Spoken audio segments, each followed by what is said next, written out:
Assalamu alaikum. Here is another vlog in my series of vlogs on literary theory simplified. So let's start discussion of feminist literary criticism. What is feminist criticism? Feminist literary criticism has its origins in the intellectual and political feminist movement. It advocates a critique of male-dominated language and performs resistant readings of literary texts or histories. Based on the premise that social systems are patriarchal, organized to privilege men, it seeks to trace how such power relations in society are reflected, supported, or questioned by literary text and expression. Feminist theory explores gender inequality, aiming to understand its roots and nature. Some pioneers. One of the founders of this kind of approach was Virginia Woolf, who showed in her 1929 essay, A Room of One's Own, how women's material and intellectual deprivation were obstacles to authorship. In another essay, Professions for Women, Woolf also announced the necessity for women writers to kill the angel in the house, a symbol of domesticated femininity devoid of any critical spirit. Another important source of inspiration has been Simone de Beauvoir's 1949 book, The Second Sex. Here, de Beauvoir wrote that one is not born a woman, one becomes one. De Beauvoir's point behind her much-quoted comment was that a woman is a cultural construction rather than a biological one.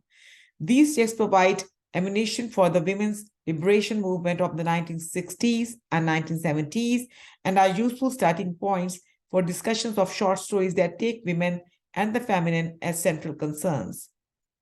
Women brought to center.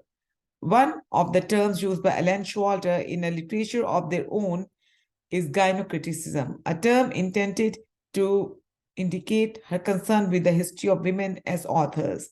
In a literature of their own, Showalter posited the idea of a feminine period of literary history, 1840 to 1880, in which the experiences of women such as Bronte's, Elizabeth Gaskell, Mary Elizabeth Braddon, and George Eliot, notably their use of male pseudonyms, names, and imitation of male standards, demonstrate the obstacles women writers have tended to face.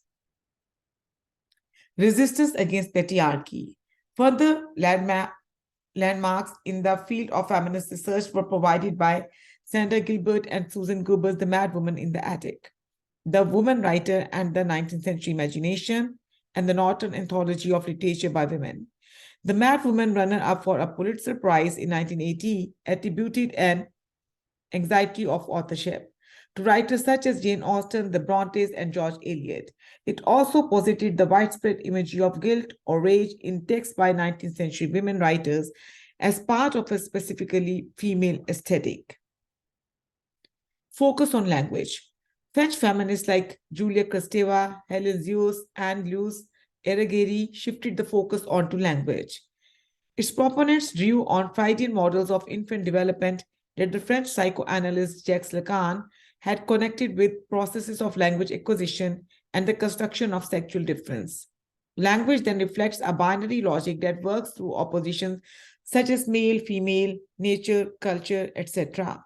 This pattern connecting oppression and language tends to group positive qualities with the masculine side.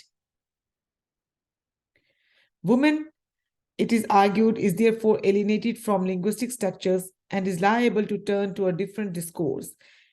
It dissolves generic boundaries, causal plot, stable perspectives, and meaning in favor of rhythmic and highly elusive writing. The key questions. Here are the key questions which can act as a base when analyzing literature through a feminist lens. Is the author and the narrator male or female? What are the roles of the female characters in the text? Are they minor, secondary, or main characters? How are women characterized in the text? Do you notice any stereotypes? Does the author use feminine or masculine imagery in the text? If they do, why have they used this imagery? Method. So, how does you see a critic approach a text if he or she is using feminist literary canon? Feminist literary criticism examines a number of elements of a text, including gendered language and symbols, stereotypical or unconventional portrayals of female characters, how the gender of a reader can affect their response to a text. This form of criticism also acknowledges how traditional literature and its production has been shaped by men. In response to the patriarchal tradition of literature, feminist literary criticism highlights older, forgotten texts by female writers and re examines classic texts by male writers with a feminist perspective. Here is an example. Kate Millet's Sexual Politics, published in 1970, probably the world's best selling doctoral thesis. Groundbreaking as the book turned out to be in reading canonized authors, for example, Charles Dickens, Lawrence, Against the Grain, and in drawing attention to the suffocating and often misogynist representations of women, it was also criticized for its insistence on a male conspiracy. But of course, this kind of criticism from the feminist lens has also its limitations. Both the French celebration of disruptive sexual pleasure and Anglo-American analysis of textual content have come under attack for the underlying assumption that all women, African slave and European housewife, share the same oppression, while they don't. Post-colonial feminism, as advanced by Alice Walker, Bell Hooks, Spivak, and Mohante, took issues with the deductive ways of representing non-white women as sexually constrained, uneducated, and in need of being spoken for.